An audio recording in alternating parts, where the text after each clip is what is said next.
Hello အားလုံးပဲမင်္ဂလာပါ MITDC ရန်ကုန်ကုမ္ပဏီတင်တဲ့ကြောင်းအရေးကြိုဆိုလိုက်ပါတယ်ဒီမှာအခုနေ့ရှင်းပြမဲ့သင်ခန်းစာကတော့ Adobe Photoshop CC 2021ထဲမှာ passport လုပ်တဲ့နည်းတင်ပြပေးမှာဖြစ်ပါတယ်ဒီမှာမိပြုလုပ်ပြီး file ထဲမှာဓာတ်ပုံသွားယူပါမယ်ဓာတ်ပုံကဒီထဲမှာထည့်ထားပါတယ်ဒီမှာထည့်ထားလဲပေါ့နော်ကိုလုံးမဲ့ပုံတစ်ပုံကိုရွေးချယ်ချလိုက်ပါပြီးလို့ဆိုရင်တော့ဒီဒါလေးနဲ့ကျုံလိုက်လို့ရပါတယ်မှာပြီးလို့ဆိုရင်တော့ဒီပုံကို Adobe Photoshop CC 2021ထဲကို mouse နဲ့ဖိပြီးတော့ဆွဲပြီးတော့လိုအပေါင်းပုံစံလေးပေါ်လာပြီးဆိုလို့ရှိရင်တော့လွှတ်ချလိုက်ပါဒါဆိုလို့ရှိရင်တော့ရပါပြီခဏလေးစောင့်ပေးပါ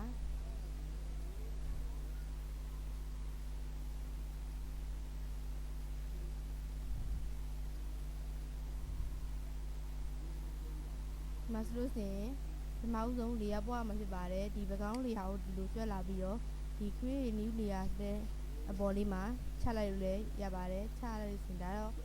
လူဆွဲပြီးတော့လေယာပွားတာပေါ့နော်လူမပွားချင်ဘူးဆိုလို့ဆိုရင်တော့လေယာ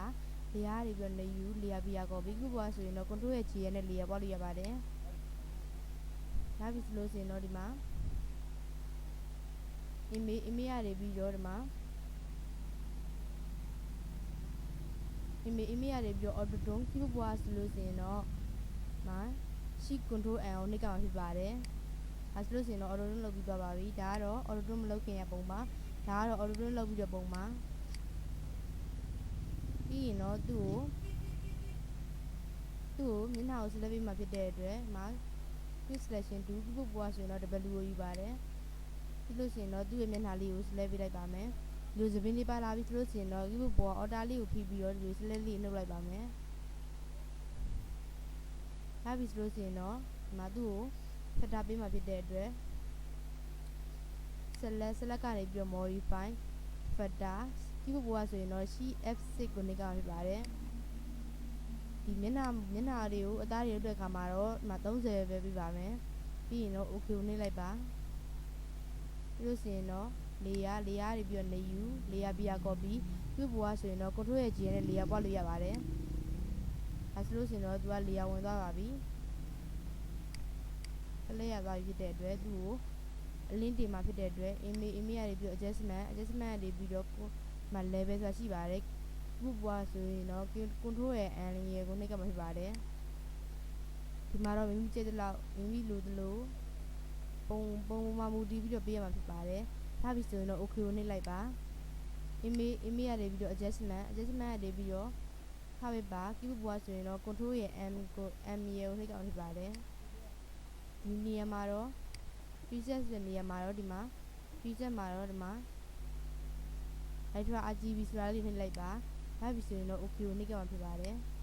ဒါဆိုလို့ဆိုရင်တော့သူက select ဝင်သွားပါပြီ sorry အလင်းတင်ပြီးသွားပြီပါတယ်ပြီးရင်တော့ image ရပြီးတော့ adjustment ရပြီးတော့ဒီမှာ color variant ဆိုတာရှိပါတယ် keyboard ပေါ်ဆိုရင်တော့ control ရဲ့ B ကိုနှိပ်ကမှာဖြစ်ပါတယ်ဒီမှာတော့မိမိလိုသလိုလုပ်လို့ရပါတယ်အနီးတင်ပါပန်းတင်မယ်အဝါတင်မယ်ဖြစ်ပါတယ်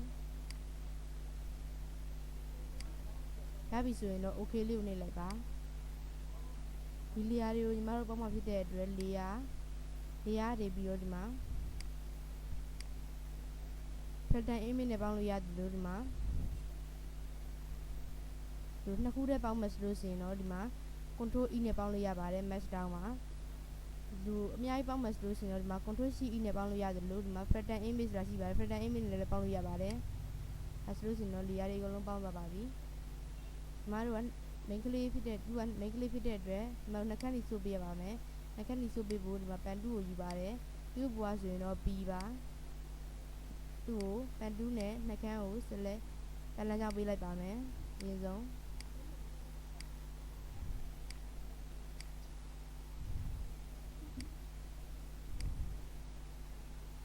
ဒါပြီးဆိုလို့ရှိရင်တော့ right click ထားလိုက်ပါသူ့ရဲ့ဒီပေါ်မှာပြီးလို့ရှိရင်တော့ဒီမှာ make selection ဆိုတာရှိပါတယ်ဒီပေါ်ဆိုရင် sorry make selection ကိုနှိပ်လိုက်ပါဒီမှာ factor မှာတော့3လောက်ပဲထားပါမယ်နှာခမ်းညီစုမှဖြစ်တဲ့အတွက်ပြီးရင်တော့ OK ကိုနှိပ်လိုက်ပါဒါဆိုလို့ရှိရင်တော့နှာခမ်း select ဝင်သွားပါပြီသူ့ကို layer ပွားထုတ်ကမှာဖြစ်တဲ့အတွက် layer new လို new ပုံမလို့ဆိုလို့ရှိရင်တော့ဒီမှာ ဒီ arrow လေးတွေရှိပါတယ် arrow လေးနဲ့တွားလိုက်ပါပြီဒီမှာ new ပေါ်လာပါပြီ new ပြီးရင်တော့ဒီမှာ layer via copy cube ဘွားဆိုရင်တော့ control ရဲ့ G နဲ့ layer ပွားလို့ရပါတယ်ပြီးလို့ဆိုရင်တော့သူ့ကို color ထဲမှာဖြစ်တဲ့အတွက် image ရပြီးတော့ adjustment ရပြီးတော့မှ control V သူ့ဘွားဆိုရင်တော့ control V မှာဆိုရင်တော့ color ဘေးထဲမှာ color ဘေးထဲကိုနှိပ်လိုက်ပါမယ်ဒီမှာတော့မိမိလိုလောက်တင်လို့ရပါတယ်အဝါတော့တင်စရာမလိုပါဘူးအနည်းနဲ့ပန်းအောင်ဝတ်တင်ရမှာဖြစ်ပါတယ်ဒါပြီဆိုရင်တော့ okay ကိုနှိပ်ကပါဖြစ်ပါတယ်အဲဆိုရင်တော့နှက်ခမ်းနေဆုပ်ပြီးတော့ပါပြီသူ့ကို layer ပေါင်းဖို့အတွက် layer တွေပြီးတော့ match down ဆိုတာရှိပါတယ်ဒီဘက်ဘွားဆိုရင်တော့ control ရဲ့ E ကိုနှိပ်ကမှာဖြစ်ပါတယ်အဲဆိုရင်တော့သူက layer ပေါင်းသွားပါပြီသူ့ကိုနောက်ခံလဲမှာဖြစ်တဲ့အတွက်သူ့ကိုဒီကုလုံးကိုပန်တူးနဲ့အလန်းကြောင်းလိုက်ပေးပါမယ်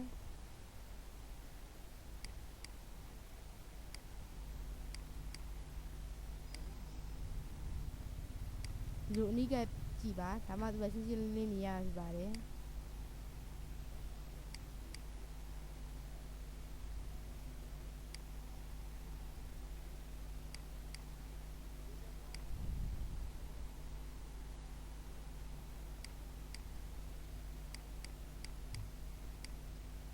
လူနာလာလေးတွေကတော့ယူစရာမလိုပါဘူး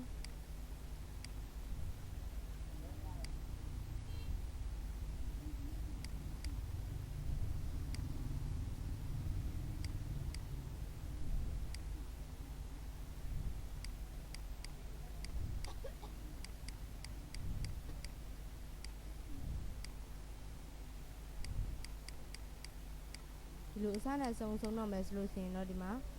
0ပုံစံလေးပြပါတယ်အဲ့ဒါဆိုရင်တော့ click ချက်ချလိုက်ပါအဲဆိုလို့ရှိရင်တော့သူကပလက်ကြောင့်ဝင်သွားပြီဖြစ်ပါတယ်သူ့ကို select ပေးဖို့အတွက် right click ထားလိုက်ပါပြီးလို့ရှိရင် make selection ဆိုတာရှိပါတယ် pattern မှာတော့1လောက်ပဲပေးပါမယ်ပြီးရင်တော့ okay ကိုနှိပ်လိုက်ပါအဲဆိုလို့ရှိရင်တော့ select ဝင်သွားပါပြီသူ့ကို layer ပွားထုတ်မှာဖြစ်တဲ့အတွက် layer တွေပြီးတော့ new layer via copy ဆိုတာရှိပါတယ်ဒီဘက်ပွားဆိုရင်တော့ control ရဲ့ G နဲ့ layer ပွားလို့ရပါတယ်ဒါဆိုလို့ရှိရင်တော့ဒီမှာသူက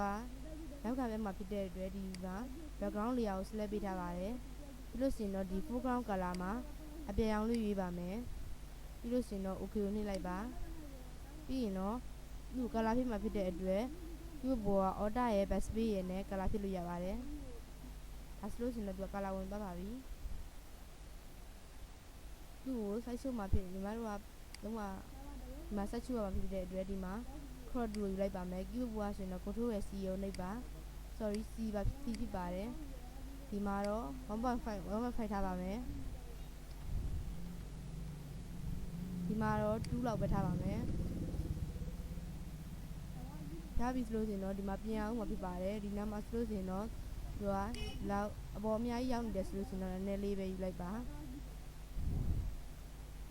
arrow right arrow left arrow လေးနဲ့ဟိုဘက်ပဲရှုလို့ရပါတယ်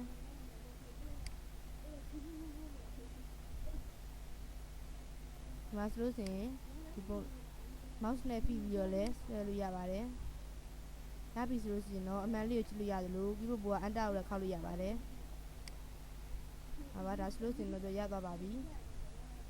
ရပြီဆိုလို့ရှိရင်တော့သူ့ကိုမတို့ကဒီအနားသားလေးကိုမှဖြစ်တဲ့အတွက်ဒီမှာ image ရပြီးတော့ဒီမှာ canvas size ရှိပါတယ်သူ့ဘွားဆိုရင်တော့ order ရဲ့ control ရဲ့ C ကိုနှိပ်ကြမှာဖြစ်ပါတယ်ဒီမှာတော့ 0.1 ပဲထားပါမယ် height မှာလည်း 0.1 ထားပါမယ်ဒီမှာတော့မတို့ကအဖြူအောင်ရွေးပြအောင်ဖြစ်ပါတယ်ပြီးရင်တော့ okay ကိုနှိပ်လိုက်ပါအဲဆိုလို့ရှိရင်တော့သူကအဖြူအောင် color လေးဝင်သွားပြီဖြစ်ပါတယ်ပြီးရင်တော့သူ့ကို select ကနေပြီးတော့ keyboard ဘွားဆိုရင်တော့ control ရဲ့ A ကိုနှိပ်ကြမှာဖြစ်ပါတယ်အဲဆိုလို့ရှိရင် select ဝင်သွားပါပြီသူ့ကို stroke မှာဖြစ်တဲ့အတွက်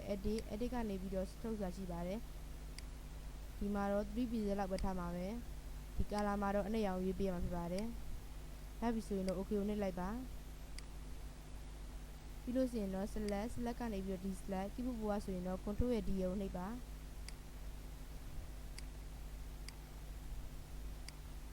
ဒီမှာဆိုလို့ရှိရင်တော့stroke လေးဝင်သွားပြီဖြစ်ပါတယ်သူ့ကိုညီမတို့ကဒီမှာဒီ layer နှစ်ခုကိုပေါင်းပေးပါမယ်ဒီ လို့နှစ်ခုကို control ကိုဖိပြီးတော့ select ပေးလိုက်ပါလို့ဆိုရင်တော့ layer တွေပြီးတော့ match down ဆိုတာရှိပါတယ်ဒီဘက်ဆိုရင်တော့ control ရဲ့ E ကိုနှိပ်ကောက်ဖြစ်ပါတယ်အဲဆိုလို့ဆိုရင်တော့သူက layer ပေါင်းသွားပါပြီ layer ပေါင်းပြီဆိုလို့ဆိုရင်တော့ညီမတို့ကသူ့ကို edit ကနေပြီးတော့ sorry သူ့ကို select ကနေပြီးတော့ on ဆိုတာရှိပါတယ်ဒီဘက်ဆိုရင်တော့ control ရဲ့ A ကိုနှိပ်ပါပြီးရင်တော့ edit ကနေပြီးတော့ဒီမှာ copy ဆိုတာရှိပါတယ်ဒီဘက်ဆိုရင်တော့ control ရဲ့ C ကိုနှိပ်ပါပြီးလို့ဆိုရင်တော့ညီမတို့ကစာရွက်သူ့ကို6ပုံလုပ်ပြမှာဖြစ်တဲ့အတွက်စာရွက်သိပြမှာဖြစ်ပါတယ် file ကနေပြီးတော့ new ဆိုတာရှိပါတယ် keyboard ဆိုရင်တော့ control ရဲ့ N ကိုနှိပ်ကောက်ဖြစ်ပါတယ်ဒီမှာတော့ photo ဆိုတာကိုရွေးပါ photo ပြီးလို့ဆိုရင်တော့ဒီမှာ portrait pose ဆိုတာရှိပါတယ်အဲ့ဒါကိုတစ်ချက် click နှိပ်လိုက်ပါလို့ဆိုရင်တော့ create ဆိုတာနှိပ်လိုက်ပါအဲဆိုလို့ဆိုရင်တော့ဒီမှာသူကစာရွက်သိရလာပါပြီစာရွက်သိရလာပြီဖြစ်တဲ့အတွက်ဒီဘက်ကဟာကိုနာ copy ထားတဲ့ဟာကိုဒီမှာ click တစ်ချက်ချလိုက်ပါပြီးရင်တော့ edit ကနေပြီးတော့ page ဆိုတာရှိပါတယ်ဒီဘက်ဆိုရင်တော့ control ရဲ့ V ရဲ့နဲ့ page ချလို့ရပါတယ်အဲဆိုလို့ဆိုရင်တော့ဒီမှာပုံကျလာပါပြီပုံကျလာပြီဆိုရင်တော့ဒီမှာ move tool လေးနဲ့နေရာချပါမယ်အဲဆိုလို့ဆိုရင်တော့ဒီမှာသူ့ကိုနောက်ထပ်ဒီဘက်မှာတစ်ပုံထားမှာဖြစ်တဲ့အတွက် control ရဲ့ order ရဲ့ဒီဘက်က control ရဲ့ sorry ရှိရဲ့ order ရဲ့ဖိပြီးတော့ဒီလိုညာနှစ်ထပ်ပုံစံလေးပေါ်လာပြီဆိုလို့ရှိရင်တော့ဘေးကိုဆွဲသွားလိုက်ပါအဲဆိုလို့ရှိရင်တော့ရသွားပါပြီဒီ layer နှစ်ခုကို control E နဲ့ layer ပေါင်းလိုက်ပါမယ်ပြီးရင်တော့ရှိရဲ့ order ရဲ့ဖိပြီးတော့ဒီမှာညာနှစ်ထပ်လေးပေါ်လာပြီဆိုရင်တော့ဆွဲချလိုက်ပါအောက်ကိုအဲဆိုလို့ရှိရင်တော့ရသွားပါပြီဒီပုံကိုလည်းရှိရဲ့ order ရဲ့ဖိပြီးတော့အောက်ကိုဆွဲချလိုက်ပါအဲဆိုလို့ရှိရင်တော့ရသွားပါပြီဒီမှာပါအဲဆိုလို့ရှိရင်တော့6ပုံရသွားပါပြီ Facebook ပုံ6ပုံရသွားပါပြီဒီ layer တွေအကုန်လုံးကို control E နဲ့ပေါင်းလိုက်လို့ရပါတယ်ညီမကူလို့ပြသွားတာကတော့ passport ပုံ6ပုံလုပ်တဲ့နည်းလို့ပြပေးသွားတာဖြစ်ပါတယ်အားလုံးပဲကျေးဇူးတင်ပါတယ်